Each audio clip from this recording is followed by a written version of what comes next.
thought it might be nice to do some video of my grandpa's garden.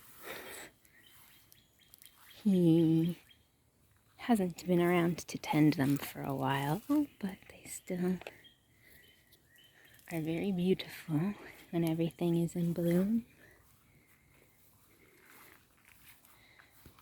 Do wish he'd planted less roses. We'll say that. Less roses would have been nice, but I respect his rose passion.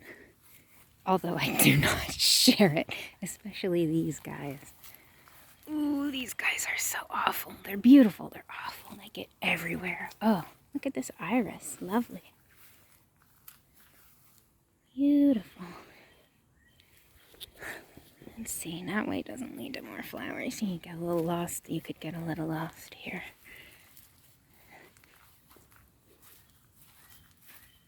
More roses. God, look at the thorns on those. That's beautiful. And let me tell you, it smells wonderful. But look at that. Come on, focus. Focus on those guys. My camera is too afraid of the thorns. It does not want to focus on them. Trust me, they're big and scary. Let's see. What else we got here? This is the whole area that kind of was his garden. We got some more peonies up over here, I think. Yeah, foxglove. Oh, there's a feral cat. You fucker. We're gonna have to catch some of these guys. It's a lot. I mean, at least 3 or 4, I think. Foxglove. Some beautiful different types of peony. I was about to say I'm not even that much of a plant guy, so there's some of these who I'm not going to be able to identify for you, but some of them I can. Additional roses. Different kinds of roses. These ones are lovely. He had a lot of different ones that don't all look like exactly what you think when you think of a rose, you know. Here's the frog pond he made. And there's more irises.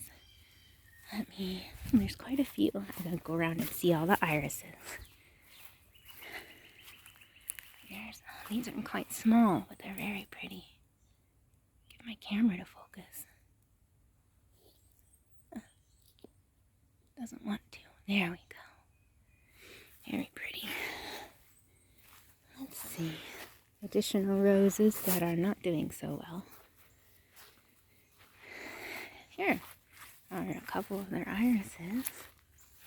It really depends. There's a lot planted here, but it depends on the time of year what all is blooming when.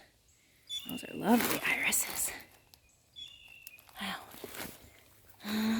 And there's some more peonies and buttercups and clovers, which are everywhere right now. Let's see, here's the stairs. We go down here.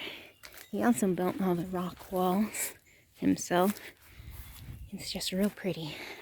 We go through here. Some dogwood trees. Ooh, grapevines. These guys will be making grapes later this year. That's the arbor. And then this spruce tree right here. Here's some of my nemesis, the wild roses. Ugh. More foxgloves in case I ever want to poison anybody.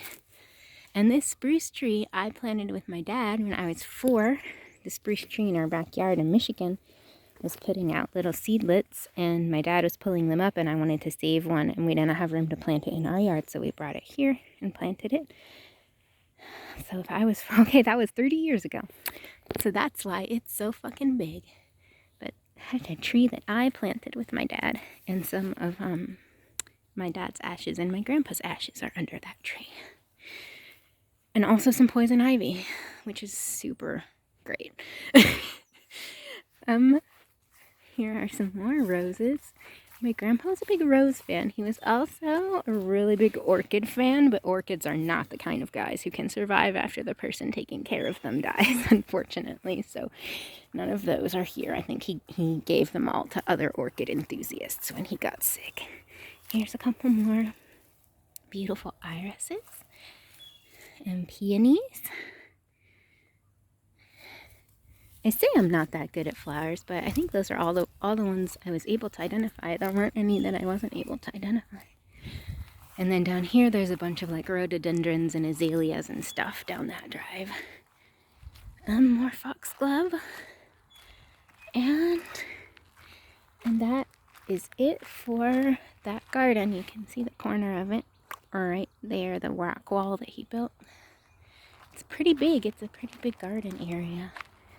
That's so nice to have that, just to remind us of him and have very many pretty, pretty flowers to look at. Yeah.